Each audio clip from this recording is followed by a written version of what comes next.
Welcome to the NintenFusion podcast, a podcast that fuses past, present, and future Nintendo thought. I'm David, accompanied by my friend Jordan.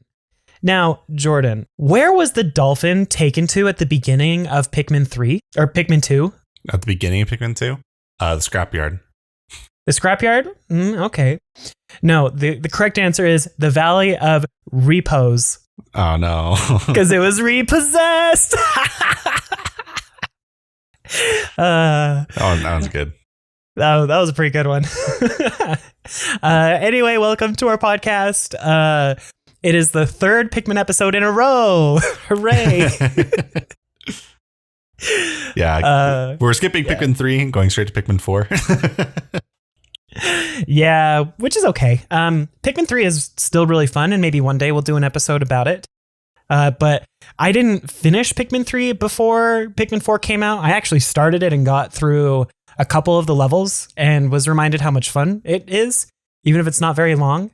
But yeah, we're here to talk about Pikmin 4 because it came out last week. Has it only been a week? Yeah.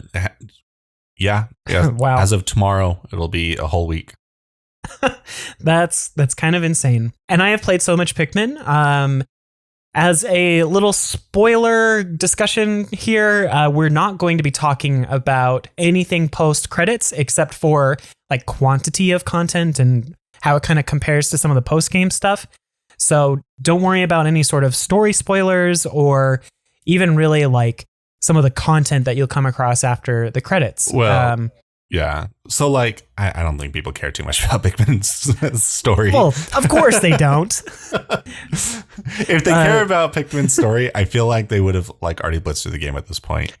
True. Very true. They'd be the day one buyers of Pikmin. Yeah.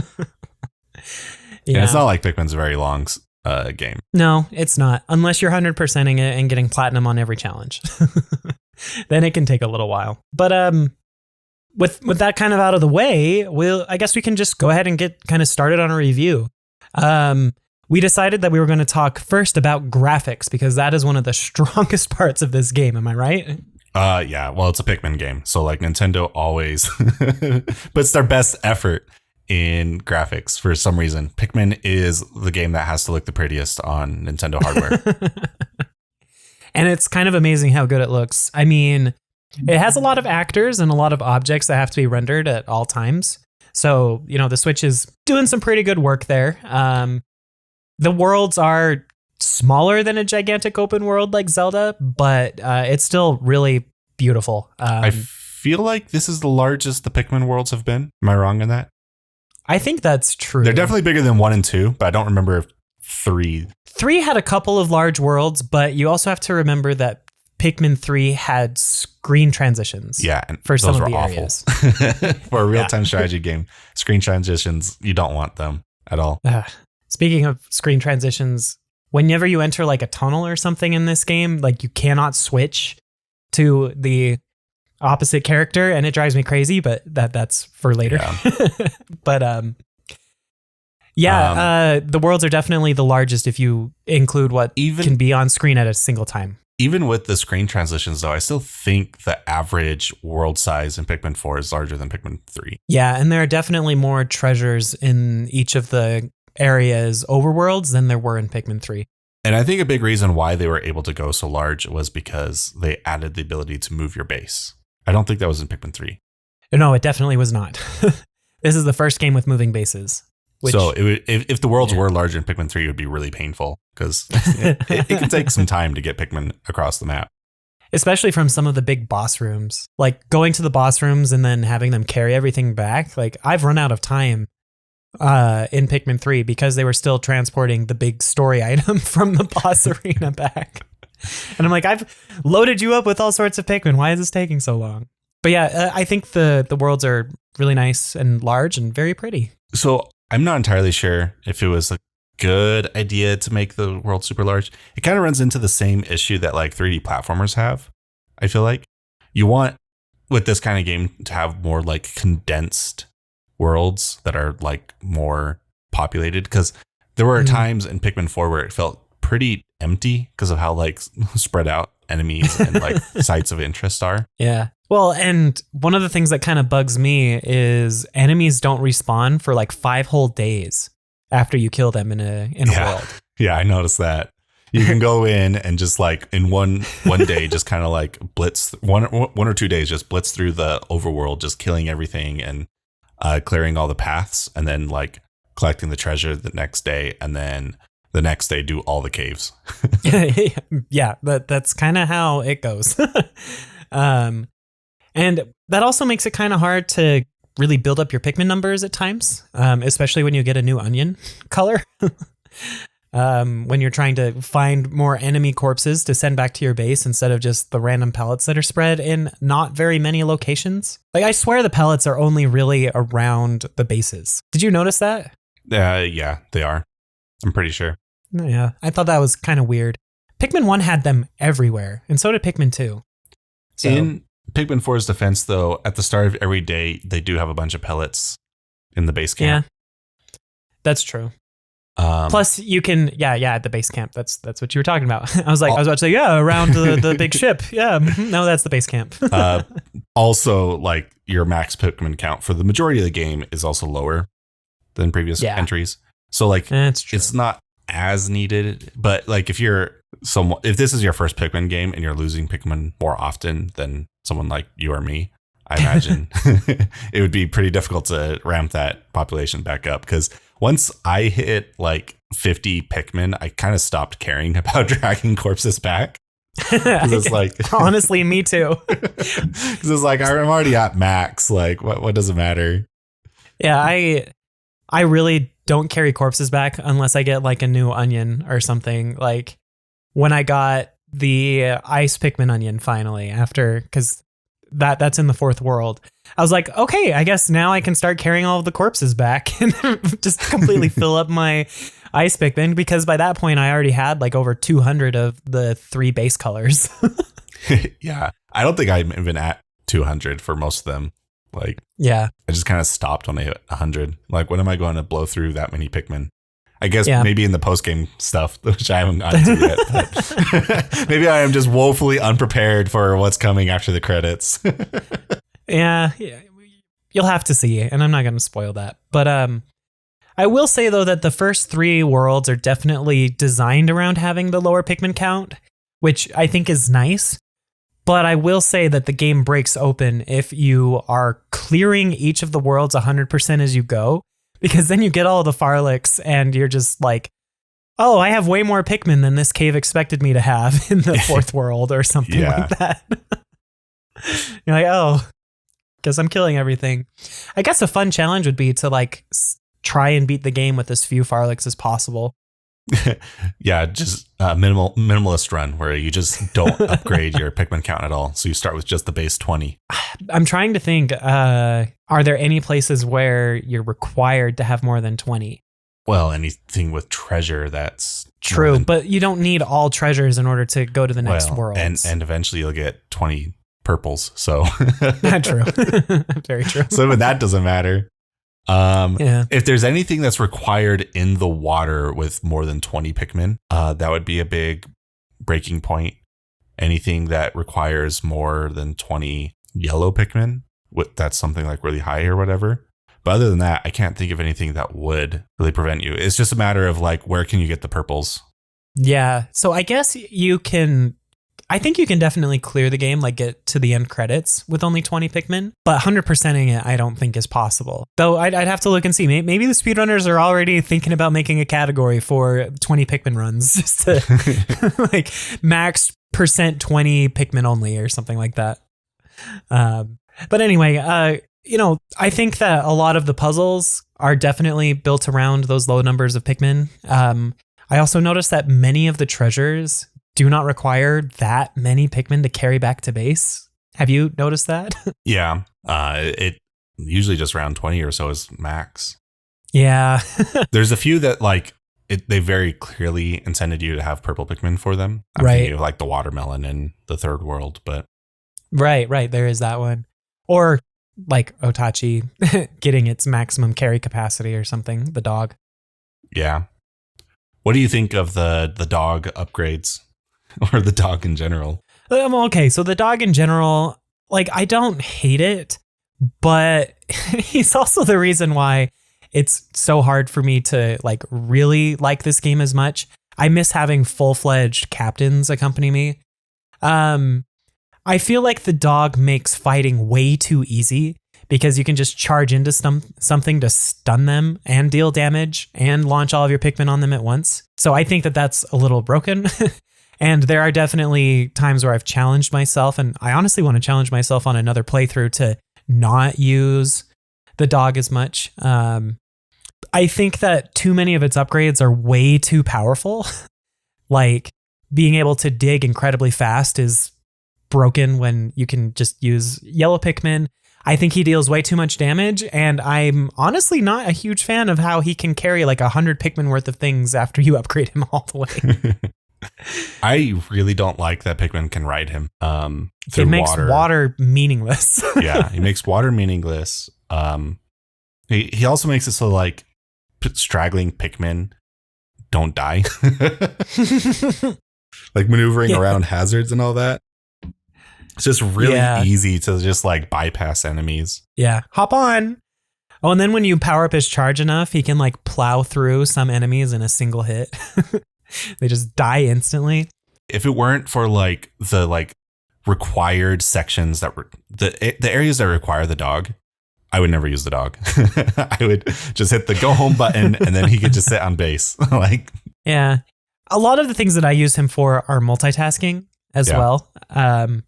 Because I really appreciate having multiple captains. That's my favorite thing about Pikmin 2 and Pikmin 3.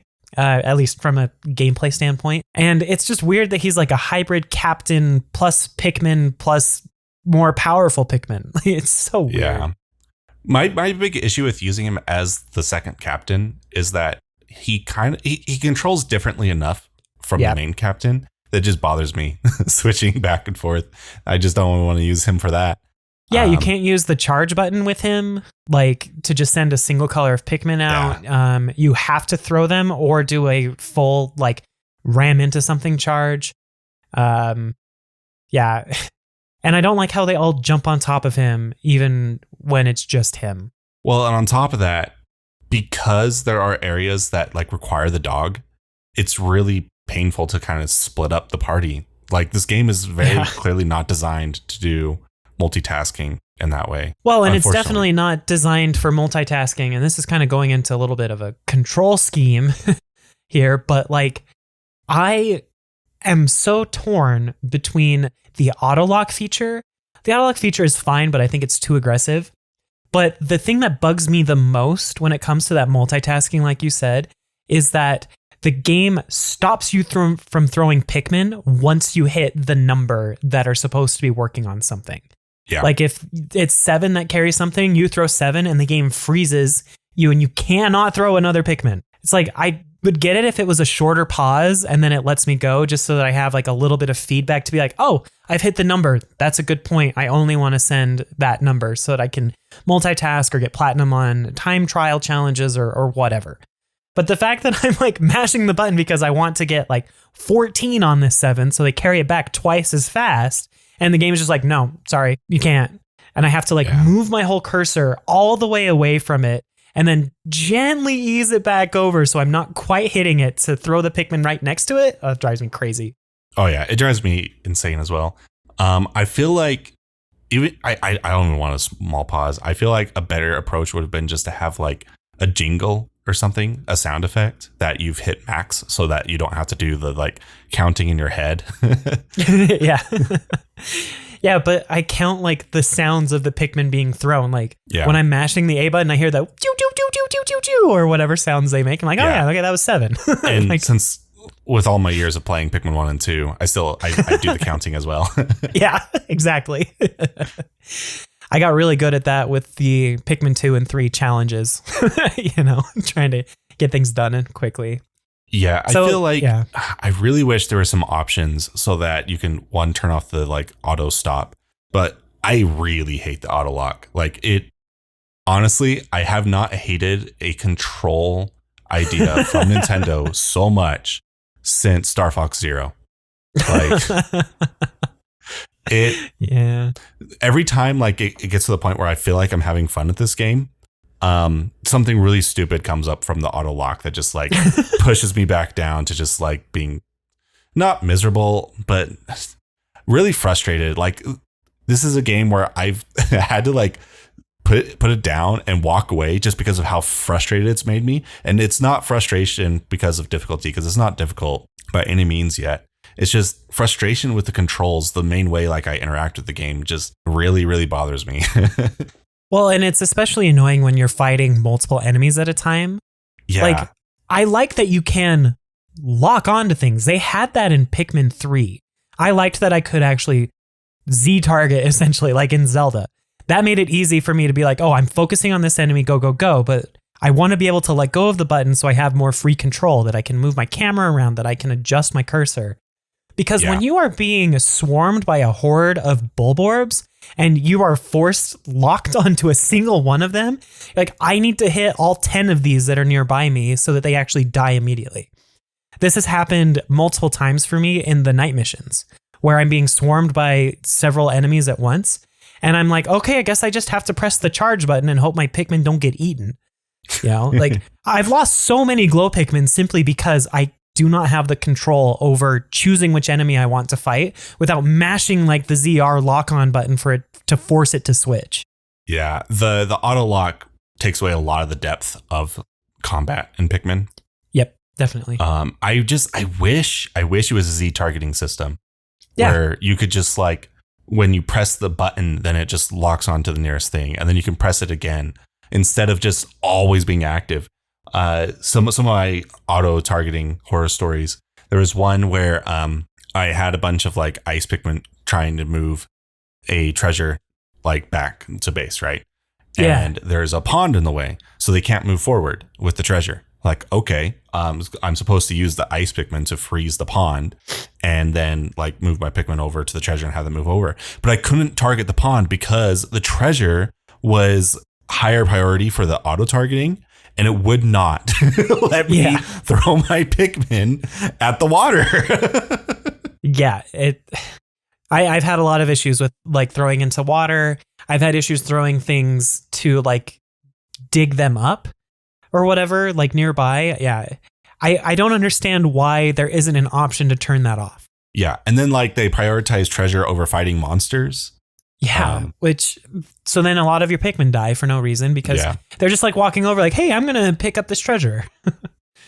And then also like moving away from controls, but I also feel like they made the Pikmin AI dumber for picking up treasures. I don't know if you've noticed that at all. Yes. There was one so where dumb. I was like seconds away from platinuming a Dandori time trial. And I had two groups of Pikmin carrying treasures, and they collided with each other in the doorway at the same time and got stuck. And there was no possible way. I could not figure out how to get them to only move one treasure through the doorway at a time. They just sat there for the remaining like 20 seconds, and I lost the platinum. Yeah, there are like them carrying problems, but even like when you're throwing Pikmin to be able to pick up treasures and do something, they're dumb about it. And also, idle Pikmin don't automatically go and try to help with something when they gets close to them. Like, as soon as they go into the idle state, they just sit there. Like, they're just waiting for you to pick them up or to summon them with the homing beacon or whatever. Yeah. I have, like, tried to have, like, a couple of Pikmin, like, stand in a doorway or wait for a treasure to show up, and they don't pick it up. They would in Pikmin 1, they would in Pikmin 2, they would in Pikmin 3, but they will not in Pikmin 4 for whatever reason. It drives me crazy. I also really miss having like the freeform C-stick of Pikmin 1 and 2 where I can move my Pikmin around. I really just don't like charge. Yeah. I will tell you though, this isn't much of a spoiler, but the mechanic is in the game somehow, but it is like super post game to get it. Oh man. Is it an item that you have to like unlock? Honestly, I don't know. I've seen speedrunners use it in like the Dandori Platinum speedrun challenges. So I don't have it yet. Oh, that's so frustrating. I do not like charge. I feel like it takes away my favorite part of the game, which is combat. It just makes it too easy most of the time. Yeah, especially when you have flying Pikmin that can go straight to something. Yeah. And like charge was around in Pikmin 3, which is a big reason why I was mid on Pikmin 3 when I played through it the first time. I enjoyed Pikmin 3, but it wasn't like it didn't like cement itself as a game that I ever plan on really returning to. I'll probably go back soon for another run, but it's not like a game that I play every few years like Pikmin 1 or Pikmin 2. And the charge was a big reason for that. And now we have charge here, and now charge is even worse. Yeah, because it has the auto lock on. Yeah. I will say, those gigantic spider bosses, the long legs one, where in the past you would either throw yellow Pikmin up to the bulb or you would try to time throwing Pikmin so they climb up the legs. Those things are so easy with charge when you have flying Pikmin. Oh, so many things are so easy. Like you basically just negate all combat. Like, you just turn on a spicy spray and hit charge, and then they die. Yeah. Also, it drives me insane that if a Pikmin is doing a task or whatever, and you whistle, you have to hold the whistle, otherwise they will not go off that task. They'll just ignore you. Or they like pause for a second and like, what was that? Yeah. And then they continue. Yeah. And they'll just continue walking that treasure into danger. Yep. I had a thing with one of the castle or one of the caves, the submerged, whatever, the one with the wraith or whatever. Yeah. As soon as the wraith popped up, I was like, all right, time to like call my Pikmin back. And they did the pause thing and then just got ran over. Yeah, I lost a lot of Pikmin in that dungeon too for very similar reasons. I'm like, come back here. And I'd even like hop on the dog to be like, no, we got to get out of here. I don't want you all to die. Yeah, it's just frustrating because like Pikmin don't die because of like difficulty of the game, which is really frustrating because like I like Pikmin dying, but I like them dying because like the game's hard. They die because of just stupid control things and engine things. Yeah. And speaking of control and engine things, so like the dog can drink nectar to heal itself, right?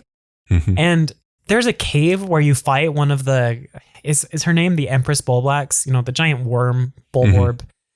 And she spits out like the kind of gooey Bulborb babies. And I had like killed a whole bunch of those little babies, and there's a whole bunch of nectar just kind of sitting on the ground. And the dog was a little bit hurt, and he started drinking it. And that was when the boss started like rolling over, and I was like trying to cancel it, but then I was getting swarmed by the stupid little baby Bulborbs, and they kept barely hitting the dog. And so he just kept taking another drink and another drink and another drink of the nectar. And suddenly the boss was rolling over, and it flattened my entire squad of Pikmin because they were on top of his back. Oh, and no. That was the only time I wiped. And I'm like, you know what? Screw this. That wasn't my fault at all. If it was my fault, I would kind of continue to see what's happening. I rewound time on that one. I was like, this dog is stupid. I stopped like using him for that floor. I was like, I'm done with this. I got stun locked. I think I recorded a clip of it just to show how dumb it was. But anyway. I think they added in the rewind stuff because with Pikmin 2, when you just got hit with like bull crap, people would just reset the GameCube. Oh yeah, I did. I still do. And so like this kind of like fulfills that role.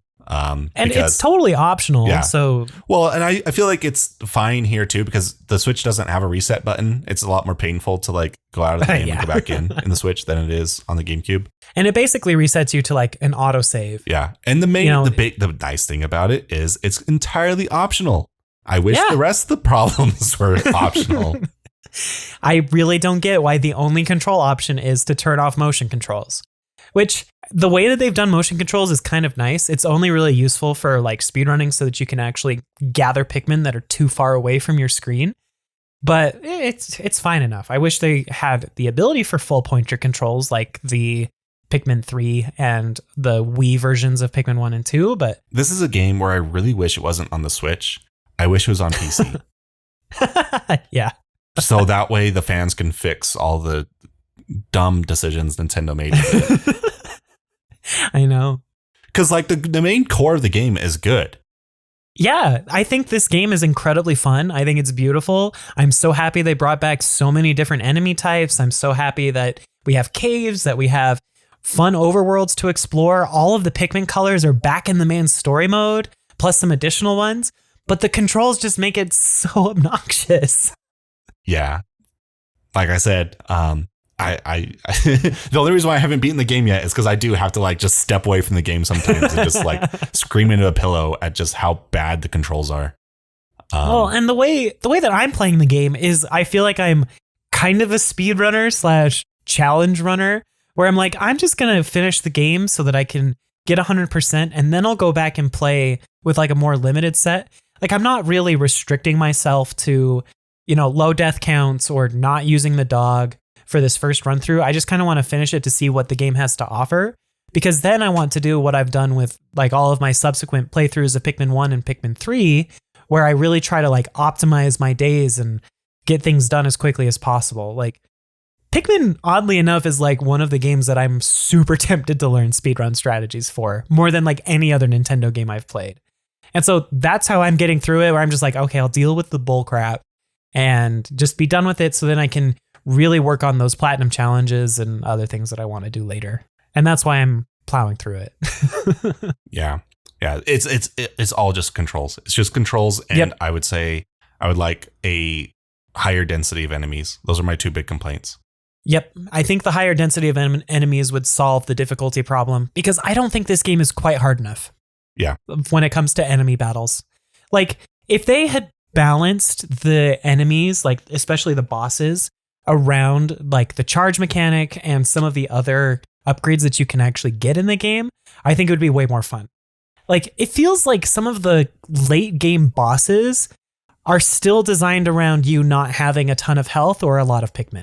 And I wish that they were designed around, you have 100 Pikmin that you're constantly throwing. They're designed around the charge mechanic and all of that other stuff. I think it would just make it a lot more fun and a lot more difficult. Though, to be fair, I haven't gone through the final caves yet and seen the absolute end game, so maybe things get even harder down there, but that's kind of where I'm at, even with my post-game play. Yeah, I'm still currently on the fourth world. I've done one day in the fourth world so far. So I'm getting close to the end credits. I've 100%ed the other three worlds so far, though. I think one of the post worlds is my favorite, but of the main four, honestly, I really enjoyed the water one, the third one. Yeah, like I like the gimmick of the third one. I think that's a really creative gimmick to put into a Pikmin game. Where the water level changing. Yeah, where you have access to other areas with non-blue Pikmin for half the day. And so you can just you have to start planning not just like optimal timing of like getting Pikmin to certain parts of the map, but also like you have to pay attention to what time of day it'll be for when those Pikmin get there. It adds an extra element to strategy, which is nice. Yeah. Plus, there's a giant Emperor Bulblax on the top of the sandcastle. It's not just a regular Emperor Bulblax, it's a giant one. And that made it fun. Yeah. Let's see. I like the fourth one so far. Yeah. There's a lot of verticality to it, which is fun. You don't get a lot of verticality to Pikmin worlds usually. Yeah, exactly. Yeah, it's pretty much the first vertical focused Pikmin world ever, which is cool. Yeah. Also, I like just the setting of being inside a house. We finally got it. We finally got there. It really does show how tiny you are. I mean, we've always known that we were basically small characters, especially with the Pikmin 2 treasures. But like, I feel like 3 being inside a house really brings that home more than any of the Pikmin games have. Where it's like, yeah, no, you are definitely on Earth. Even though Olimar continues to call it just this planet in that first log or whatever. And I don't understand the timeline of Pikmin 4 when it comes to the lore. Like, even with the post-game stuff, I'm like, is this a rewrite of Pikmin, like a full reboot? I think it is. If it is, why is it Pikmin 4? Yeah, like the story doesn't really fit in with the rest of the Pikmin, at least so far. Yeah, but story's never been a strong point of Pikmin. The enemies and some of the interesting lore behind them has been cool. Like the Water Wraith has always been a fan favorite to theorize about, especially considering its ties to the final boss in Pikmin 3. But Pikmin 4 kind of brings back every single boss, as far as I can tell. I haven't seen the full list. There might be a couple missing. But enemies from the entire series have made it into this game, which is really cool. I am excited to eventually come across Man at Legs, because it was in the trailer, so I know it's here. It's my favorite boss in Pikmin 2. Yeah, it's pretty cool. So far, my favorite boss has been the groovy Legs. Yeah. The way that it has like a different type of poison, like it's kind of the confusing thing that some of the whistle enemies in Pikmin 2 had, right? Where your Pikmin just kind of do weird stuff, but they're kind of dancing, which is really fun. Yeah, I thought that boss was really fun, but I also had a ton of yellow Pikmin and I two cycled it. Oh, I was rocking out with rock Pikmin at that point, so like he couldn't do much to my rocks. That's awesome. You can't crush those guys. I know. Speaking of all of the different Pikmin, we talked briefly about Ice Pikmin, but I'm really grateful that they managed to incorporate every color of Pikmin into the main story. Yeah, that was a big bummer of Pikmin 3, was that white and purple were missing. Even though like white and purple aren't quite as useful in this game, I feel like, especially white. White got screwed by the dog being able to both handle poison and view things underground. Well, technically all Pikmin can see things underground now. Yep. Which I can understand why they did that somewhat, simply because you can only have 3 Pikmin on the field at a time unless you're in a cave. But even then, you can only bring 3 into a cave and you have to hope that they're candy bot buds of different colors. But anyway, yeah, that was a really kind of unique white Pikmin feature that they took away. White Pikmin are still fast, but as soon as you get flying Pikmin can take shortcuts that whites can't. Yeah, whites. I think whites are the bottom tier. I know, it's so sad. I love how fast they are, and they're still wonderful. I still love them as a color. I like how short they are. They're so cute. Yes, they are super cute. I will say, like, post-game, one of my favorite squads to run around with, just for fun while I'm killing enemies, is a squad of flying purples and whites. Just those 3 colors. It's like, yes, these are the ones that the game apparently doesn't want me to have a ton of, and I finally have enough that I can have a full squad of just these 3 colors. So who's the S tier Pikmin? Is it ice? Is it rock? I don't think it's purple. So like we did the Pikmin 2 episode where I said purple was not my favorite, and I was wrong. I gone back.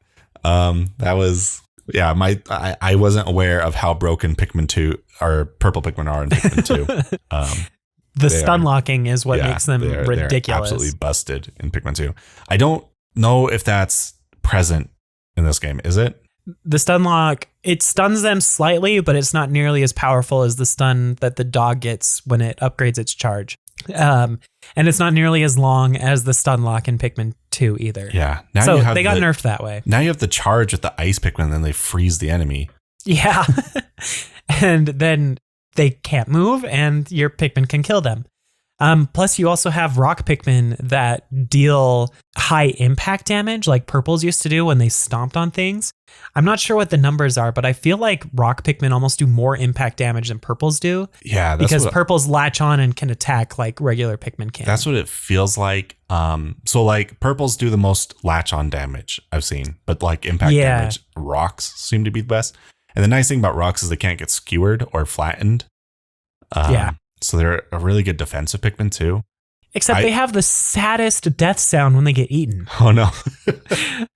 Rock Pikmin make me so sad when they die because they have that like kind of almost like rolled R sound. And the way that they've made it just sounds so sad to me. But anyway. Yeah, I feel like as soon as I unlocked rock and purple, red have been just left in the onion forever since then. Red have not come out for anything. Even with fire, it's like you can work around a lot of the fire challenges without red Pikmin. Yeah, because you can whistle them like immediately after they catch on fire, but Yeah. rocks will still do the impact damage to fire enemies. Yeah. I feel like the top two are ice and rock at the moment. That's what I'm feeling. Yeah, I think that that's pretty good. I haven't really thought too hard about it. I'd say that for challenges, if you have a challenge with flying Pikmin, those are super good for Dandori treasure challenges, not necessarily for fighting. And I guess Dandori treasure battles, white would go up then, right? Because like they're fast. Yeah, for the Dandori challenges, but I don't think there are any with white Pikmin. So I don't know. There if might be some that I'm missing. Doing a tier though for the Dandori time trials matters because. You don't get to choose. Yeah. Yeah. I don't know, for overworld stuff and for entering caves. Yeah, I'd say that, purples and rocks are definitely up there, and definitely ice Pikmin as well. I think there's a reason why the ice Pikmin's onion doesn't appear until the fourth world. You can only get these in caves for now. I mean, even without I still don't have the onion for the ice. Yeah. And I still have over 100 ice Pikmin. So yeah, you do get them pretty quick.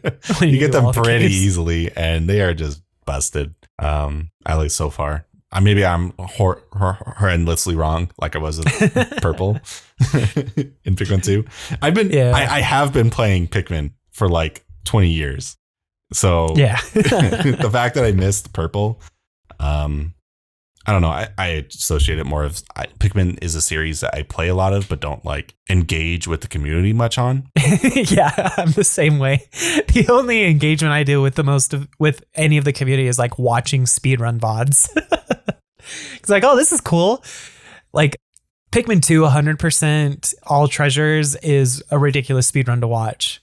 It's crazy. Plus, there's also a really great Pikmin player called Ice Cube that has been doing some of the speedrun challenges recently, and like it's insane. He did like a couple of modes platinum incredibly fast. But anyway, it's very fun to do that. But I definitely am not in like Pikmin Discord servers or engaging on Reddit or anything with the Pikmin community. Yeah. Yeah, like I enjoy the games. They're fun. I just didn't really know there was much of a community around it. To be fair, we only have 4 games in the entire franchise, and it's been like 6. 11 years since the last 6 now. Oh, 6. Pikmin 3, Pikmin 3 Deluxe, Hey Pikmin. I was gonna say, yeah, Hey Pikmin and Pikmin Bloom. But Pikmin Bloom, but that's a Niantic mobile game that has like hardly any substance at all to it. But anyway, I'm really glad that all of the Pikmin colors have appeared, and yeah, I agree that ice Pikmin are a little bit more broken. Though to be fair, the most broken Pikmin color are the glow Pikmin. Yes, by far. They are kind of the hardest one to get an army of them. Yeah, because you only get 1 seed for every 5 that you get in a night mission, I think. Yeah, so they're a bit more grindy to get. Yeah, and you can only use them at night or in the caves. In the caves, yeah. And they fulfill the role of like the Bulbmin. Yeah, I kind of wanted to bring that up. I missed the Bulbmin, but they do fulfill the role of Bulbmin. So yeah. And like we were saying, all the Pikmin are here, everyone is here, but Bulbmin and zombie Pikmin are not. Ha! Those poor creatures. The ones that you never had an onion for. Well, you couldn't even take the Bulbmin back with you. Yeah. Yeah. And like the glow Pikmin, I first learned that you can take them into caves in the submerged cave. At that point, I only had 7 in my inventory. And that dungeon felt like it was kind of designed around glow Pikmin. Yeah, because it had the like poison shrooms, the water, the fire, like everything. Yeah. So I had Pikmin extinction on my glow Pikmin because of the Wraith. And I refused to do rewind, and that was a very difficult dungeon to go through with just blues. I'll say that. Yeah. Yeah. I didn't even think to pull out my glow Pikmin for that one. I actually haven't sprouted a single glow Pikmin seed in my playthrough. Oh, really? Yeah, I brute forced my way. I used the dog more than I probably should have in that dungeon. Oh, that. See, I don't upgrade the dog. That's fair. I do, but mostly because I want its secret ability. That's all I care about right now. See, I just don't want the dog's too broken. Everyone says it's broken. So I still have base dog. There's a couple like upgrades, the ones that are required, that I've gotten. Yeah. But I refuse, and I refuse to use the dog as much as possible too. So that was my problem. I was running through the dungeon with no glow Pikmin and no dog. And it wasn't by choice of no glow Pikmin. It's just the Wraith spawn killed all my glow Pikmin. Yeah, poor things. But speaking of the glow Pikmin, what do you think of the night missions? I love the night missions. They're awesome. They are actually my favorite part of the game. They're so good. Oh, just the fact that you start with just a small number of Pikmin and you have to like work your way around these piles of basically what are they? What am I thinking of? They're like these star candies from another video game. Basically, they look identical to like something in another. The star Nintendo bits game. from Mario. No, they're not the star bits because the star bits are too glossy. There's something else. But anyway, the fact that is how you propagate your Pikmin instead of killing the enemies and taking their corpses back is wonderful. And I know you, Jordan. You like a good zombie mode. Yes. I was thinking that too. It's like, oh man, it's Salmon Rush in Pikmin. Yeah, literally. And it's fun because not only is it like Salmon Rush or Salmon Run, you can also, like, if you want to, go and kill all of the enemies before they even turn evil. Yeah, that's what I do pretty much every mission. I don't focus too much on actually increase my population size. I do. It's not like I'm avoiding it. It's just that as soon as it starts, I run straight to the nearest enemy. Yeah. And try and kill them. And I pick up any star bits on the way. Yeah. Because the nice thing about the glow Pikmin is when they go idle, they just come immediately back to your party, which is good. Yeah. It's very different for Pikmin, but I think it works incredibly well for these missions. Yeah, so like Pikmin is generally considered an RTS game. This feels like the most, like, it feels like the most Pikmin has ever borrowed the combat focused areas of RTSs so far. Yeah, especially since they have like different attacks that they can do, basically. Yeah. Like you can still charge, you can still throw, but you can also charge up the Pikmin to do that like massive burst attack that stuns the nearby enemies, and that's really satisfying. I think that's like the best use of the charge button in the entire game. Yeah, I agree. It's a bit of tower defense. You don't build any structures. That's the one thing Pikmin's missing. Pikmin 5 needs base building. Yeah. Oh, that'd be so cool. Instead of just having your ship just sit there with the onion, if you could build like fortifications around it, that'd be pretty cool. Yeah. So then we will be a true RTS at that point. That's all we're missing. We made it. After how long has it been? Like 20 something years? Longer, maybe. 22 years, yeah. Yeah, that's crazy. But yeah, no, I really think that the night missions are really fun. I haven't done enough of them. I've done quite a few, but that's kind of been like a low priority for me because I want to get all the treasures. Because my favorite part of the game are actually the Dandori missions. I love having a timer and going around and trying to collect all of the treasures as fast as possible. That was one of my favorite things to do in Pikmin 3 was their challenge modes there. I know we had the challenge modes in Pikmin 2, but for whatever reason, I enjoyed them the most in Pikmin 3. And I really like how Pikmin 4 has incorporated those challenges directly into the story. Yeah. And that has been honestly one of the best additions to the game. I haven't failed a platinum yet on my first run. You're better than I am. There were 2 challenges where I did restart, but that was mostly because I got Pikmin wiped and I was like, I'm not even going to bother finishing this one. And so I reset. Though, to be fair, those are the story mode challenges that I've gotten platinums on, where you just collect the treasures, all of them before the time runs out. There are more advanced challenges in the post game where instead of getting treasures, they have very specific tasks, and your platinum status is not based on if you gather all of the treasures. It is based on how fast you do it. And I haven't gotten a single platinum on any of those challenges yet. They are very hard. but they're worth it. Doing those challenges is very fun, even if you only get like bronze on all of them. The rewards are good, really good. I won't say what they are, but yeah.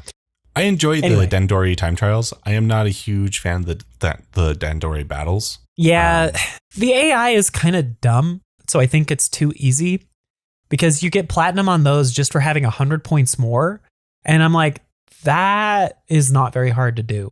I actually have a funny story about one of those Dandori battles. Olimar's AI broke like about halfway through one of my challenges, and he stood still for like half of the entire battle, didn't do anything. His Pikmin weren't doing anything. He just stood there. And so I beat him by like 300 points. No.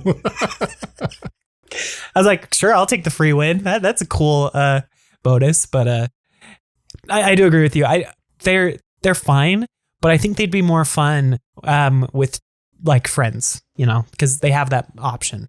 Yeah, and I've also noticed that like I don't think the AI does any multitasking with Olimar and its dog. No. So if you multitask in it, it's basically 2v1. Yep, it is. Especially if your dog is upgraded, because then your dog can start carrying the big heavy things back for you. Oh, yeah. Mine cannot. Yeah. But anyway, I really like the Dandori time trials. I think the battles are fun, but even watching some multiplayer of that, it makes me miss the bingo battles from Pikmin 3, because the bingo battles were like the greatest multiplayer feature that has ever been in a Nintendo game. That's a big statement and it's not true, but I wish that they brought it back. That's a big claim. Yeah, I know. They're really fun, and I think it's one of the funnest ways to play Pikmin with friends. And it did not come back, and I'm mad about that. Yeah, well, it feels like a lot of things kind of didn't come back with, especially with Pikmin 3 modes. Yeah, though to be fair, a lot of the Pikmin 3 challenges for the Wii U were DLC. So I'm kind of hopeful that we'll get challenge pack DLC. I don't need more story. I think that there's a ton of really good single player content in the main story, especially post game. Like the sheer amount of stuff in post game really surprised me. You're kind of in for a treat in that regard. If you can get past the frustrating controls, of course. Yeah, I was going to say, the only thing I need from DLC is control options. Yeah. Miyamoto, let me turn off the auto lock, please and thank you. That's all I ask right now. I don't think Miyamoto had much of a role with this game. No, he actually didn't. I watched the credits, and he was just a producer and a it wasn't even creative like the voice. main producer. It was like the just kind of get on the credits kind of producer. Yeah, so it really makes me wonder if like that's one of the reasons why so much stuff returned, is that Miyamoto didn't have as large of a say as he had in Pikmin 3. I don't think he was even that involved in Pikmin 3. I was looking at the Wikipedia page, and like I don't think Pikmin has been much of a thing for Miyamoto since Pikmin 2. Oh yeah, he was not a director on Pikmin 3. I mean, I don't think he was a director on any of them, but he was producer on the first two. Yeah, and he's not even listed as one of the main producers on Pikmin 3. Interesting. Well, it's still his series, so that's why I say Miyamoto, but he is the one that introduces whenever a new Pikmin game comes out. True. And also tells in interviews, yeah, Pikmin 4 is almost done, like 7 years before it comes out. In fact, he might have said the wrong thing because he wasn't actually on the team. Yeah, exactly. Maybe it was just like an offhanded statement he heard in some like at the water cooler at Nintendo. Maybe. Miyamoto's actually had a good year for his series so far. You know, Mario is getting Mario Wonder. We've had the Mario movie be a huge success. Pikmin 4 is like the best-selling Pikmin game now.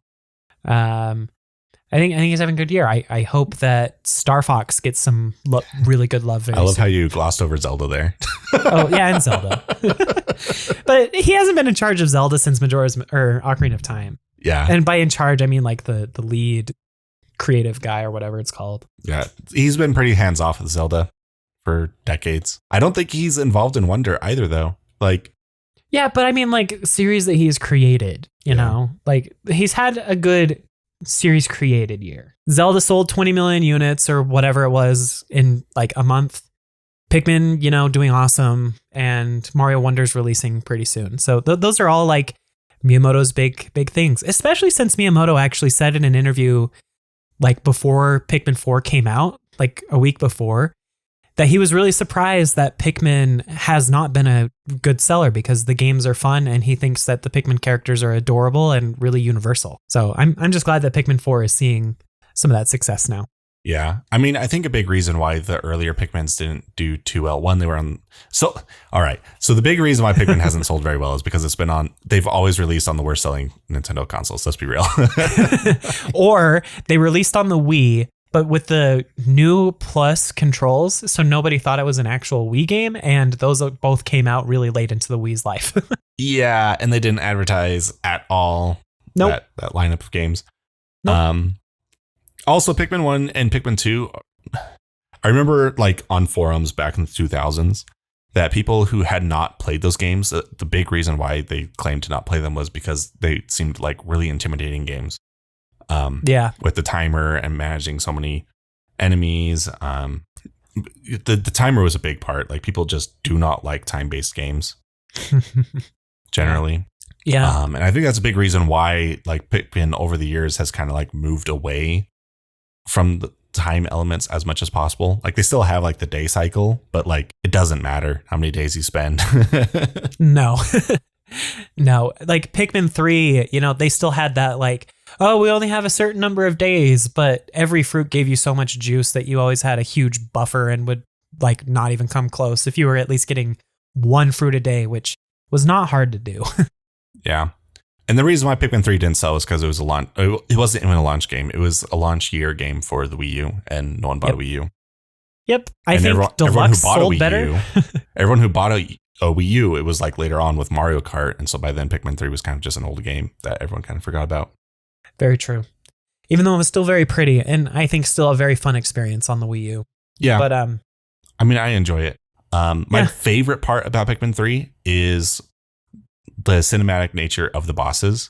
Oh, yeah. The boss designs were so good in Pikmin 3. Yep. There weren't a lot of them. Well, and because the boss designs were not just like, big creatures that you fight, they had like different phases and they had, kind of puzzly elements to defeating them, Yeah. And I don't know why they didn't have any of that in Pikmin 4. Yeah. The boss designs are kind of feel lacking in Pikmin 4. Honestly, I think the bosses are behind even Pikmin 2, which is a 20-year-old game. Yeah. Which I love the bosses in Pikmin 2. That's one of my favorite parts of Pikmin 2 is the amount of bosses. But it's not like they have that complicated of designs in Pikmin 2 because it's a 20-year game, right? Yeah. And I appreciate they brought back so many of those bosses, but it would have been cool if they had made them more cinematic.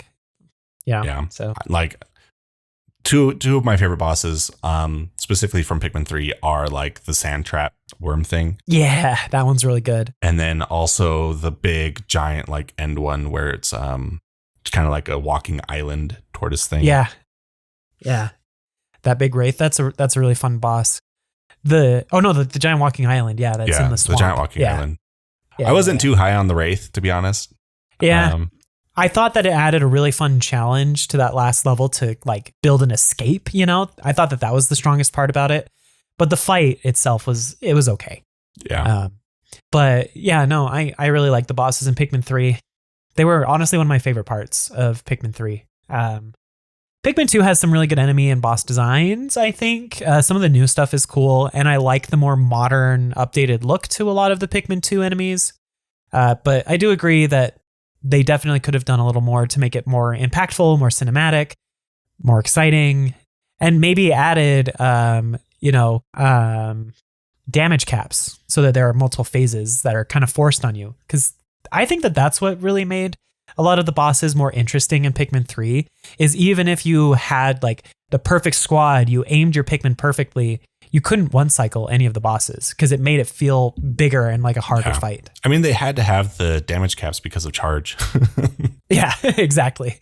But now that we have charge and Exactly. We have charge in Pikmin 4, and so many of these bosses, they just go down fast, especially if you have a full squad of 100 Pikmin and you give them a spicy spray. Like if Not very many bosses. If I had the last long ability against to have that. like the C-stick controls, I would just stop using charge entirely in Pikmin 3 and Pikmin 4. Yeah. But the option just isn't there, and I do not want to just throw Pikmin one by one.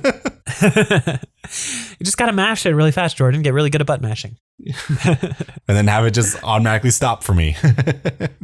So anyway, I think that Pikmin 4 is a great game. It's just held back by really weird control choices. And I wish that they had difficulty options like Pikmin 3 did. I think that would make it much more interesting and a better game. I think that they went a little too heavy on returning to stuff from Pikmin 1 and 2. I mean, I really appreciate the return of caves. I appreciate the return of many of the enemies and bosses, but I liked the more cinematic nature of Pikmin 3. And I wish that Pikmin 4 was more of a combination of the best of all three games. Is that fair to say? Yeah. As like a huge fan of caves in Pikmin 2, I'm kind of underwhelmed with the caves in Pikmin 4. Yeah, me too. They're just they're not always capped off with a boss, for one thing. Yep. They're not as long. Yeah, and they feel kind of bland in comparison. I don't know. I think it's just the density of enemies. Like you just need a higher density of enemies in the caves. At the very least, put the density of enemies in the caves where it's supposed to be like a higher like danger area, right? That you have to prepare for. Right. And I don't really miss the random generation of the caves. I think it makes for better design.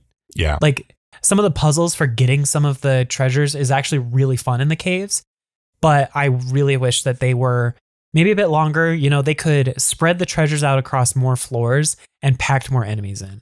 Yeah. Like I think it's better to have it not be randomized. The other thing I don't miss from Pikmin 2 caves is the falling bomb rocks. Oh yeah, thank goodness those are gone. that is the big blight of caves in Pikmin 2. Is that you have to like the electric gates that could just one shot your Pikmin if you're not careful. I don't know. I'm fine with like the electric gates one shotting, to be honest. Okay, it gives a challenge. Like elemental hazards are just like non-existent now. It feels like. Yeah, they're really easy to get past. I just throw Pikmin that are of the wrong type now at that things. Yeah. It doesn't matter. They're not going to die. Well, and if you throw it fast enough, you can even take them out before they even start spitting out their elemental just throw attacks. rock Pikmin at everything. Pew, pew, pew, pew, pew. I love the sound that rock Pikmin make when you throw them. Honestly, like from a sound design perspective, I think that rock Pikmin are my favorite sound-wise. They're so good. I'm serious. I just bring 30 rock Pikmin everywhere I go. Pew, pew, pew, pew, pew, pew. They're so good. Yeah. I really appreciate they brought back a lot of the music from the first two games as well. Especially in one of the post-game events that you can do, you'll start to notice some of that a little bit more. Sound design's good. I don't think the songs in the areas are as memorable, but Pikmin's never been about super memorable music. No. You know, just to throw the music part out there, because I care a lot about music. To be fair, I feel like the music's not as in your face as was in Pikmin 1 and Pikmin 2. Yeah. Yeah. It's more ambient in a way. It's just fine. It works. Yeah. It's the Zelda approach in a lot of ways. Like, well, the Breath of the Wild approach.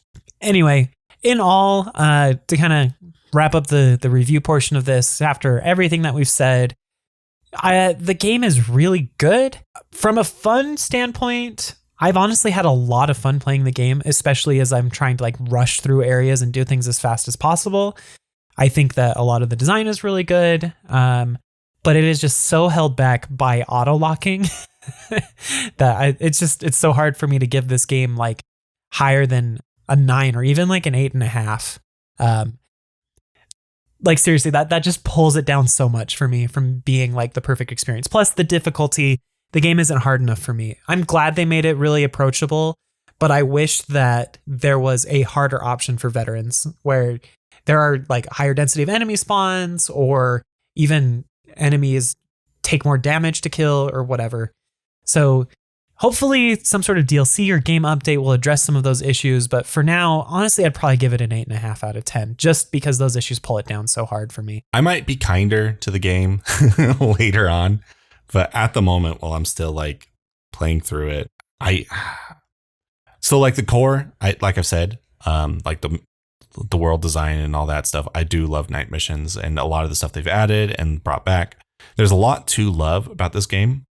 But the main way I interact with it and the dog just really, really bring it down, because I cannot stand the controls at all.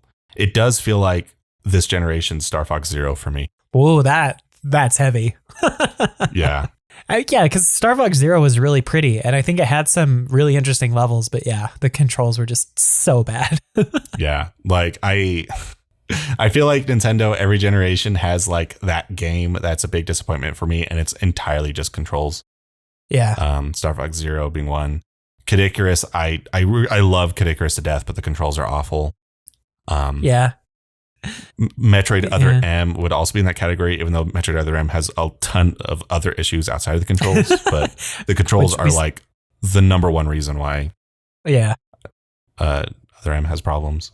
Yeah, for sure. Yeah, but like at the same time, the controls are still workable. They're just really, really frustrating, which is why I feel like it's kind of like in Star Fox Zero, because Star Fox Zero, the controls are still workable. They're just really, really frustrating. Yeah. So I think it pains me to say it, but I think it's around a 6 for me. Whew. Until they like fix these controls. It really, really brings it down. I know. And I see people online that are like, this is the best game of the series. And I'm like, I would be there with you if it was harder and if those controls were fixed. Yeah. I don't know where it feels like I'm the only person that really has a lot of problems with this game online. Yeah. I don't know. Like, I'm really grateful that they made it more approachable for more players, but it feels like it's not quite enough for me. And maybe, Jordan, it's because you and I are too good at Pikmin, and we were, hardened by fire with Pikmin 1 and 2 as like our first foray into the series. But like, I just wish that these games were just a little bit harder and had more control options, because Pikmin 3 Deluxe had like 3 control schemes. You could play with like the traditional side-by-side GameCube controls. You could play with that plus a little bit of motion to help your aim, or you could play with pure pointer controls. Why didn't they add those into Pikmin 4 so that you had more options and more accessibility for the players? Like, I get that the auto lock-on is designed to make it easier for players that are new to the series. So they're like, oh, yeah, I don't actually have to really aim too hard because I'm not too used to that. But for us, it's like, come on, I know how to manage that cursor. I know how to decide what I want to focus on, and I want to get past some of those things. Yeah. In fact, like thinking about it, if this is your first Pikmin game, I don't think you'd have any issues with the controls. Yeah, no, I don't think so either. I think the issue with the controls is when you start comparing it to past Pikmin games. Yeah. Honestly, yeah. So that might be why there's so much praise for it online. Yeah. And maybe we did the game a disservice, Jordan, by playing through 1 and 2 right before playing 4. Well, maybe Nintendo should have released them more than a week before, but Yeah. Whatever. Anyway, I really wish we could give this game higher scores, Yeah. But I think this is the weakest Pikmin for me, though. Wow. That's saying something. Yeah. So like, I love Pikmin 1 and 2 to death. Pikmin 3 was fine. I enjoy it, but it's not like a big go-to game for me. And then Pikmin 4, I want to like it so much, but I actively dislike it right now. It's so hard for me to rank the 4 of them because Pikmin 1 is the one I've played the most. I've enjoyed that one so much. Done a lot of different challenges and played it a million times because it's just so easy to pick up multiple times. I love Pikmin 2 because it's the hardest one in the series and there's a lot to do. And I just love the aesthetic and look of Pikmin 3. That was kind of the game that I loved the most on the Wii U. And I really enjoyed the battles. And Pikmin 4, I'm really enjoying what it has to offer. I like a lot of the quality of life features. I like some of the additions that they've made. And I like how they fused a lot of the good parts of 1 and 2 back into a more modern title. But I don't know. I don't think I could figure out where I place it. I don't think it's quite at the bottom, but at the same time, like it's too hard for me to decide. I don't know. I want to be nicer to it than I am. I don't know. Yeah. 1 and 2 are definitely at the top for me. So I guess I would probably put it about like the same tier as 3. I don't know. Yeah. It's hard when there are only 4 games in the series. Yeah, I feel like 6. A lot of people criticize Pikmin 2 for recycling a lot of assets from Pikmin 1. I feel like Pikmin just in general needs to do it more often so that we get more games. Yeah. Pikmin 4 should have came out 5 years ago as an asset recycler of Pikmin 3. Yeah, I agree. And we should get another Pikmin 3 or 4 years from now. That's an asset. Well, maybe since it's sold so well so far, that'll convince Nintendo that they should just keep pumping out more Pikmin games. How well has it been selling? Like, people are saying it's the best selling Pikmin game, but that's really not saying much. It has sold more units in its first week than its predecessors combined. Oh, okay. So like 5-ish, 6-ish million. That's pretty good if so. At least in Japan. Okay. Pikmin 4 sold 400,000 units in its first week in Japan, which is really good. The 3 previous games sold 101,000, 161,000, and 92,000 respectively. So it sold more than all of those combined. But those are really the only numbers we have so far. And considering Japan is really loving it and it has the Switch effect, I'm sure it's doing really well elsewhere. Yeah. Well, I'm hoping. It debuted at number 1 in the UK at least, because the UK has charts as well. I don't know about the rest of the world though.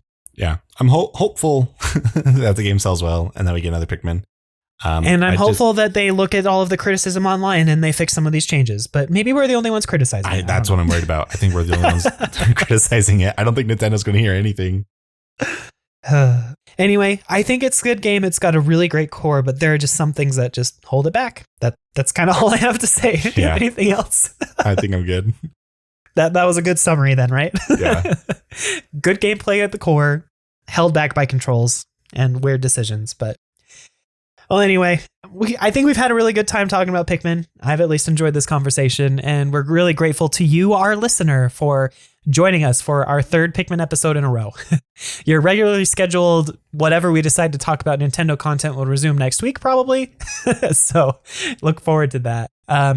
In the meantime, please be sure to give our episode a like, a comment, and subscribe to the YouTube channel if you haven't. Doing all of that will help the algorithm promote our show and get it into the ears of more listeners.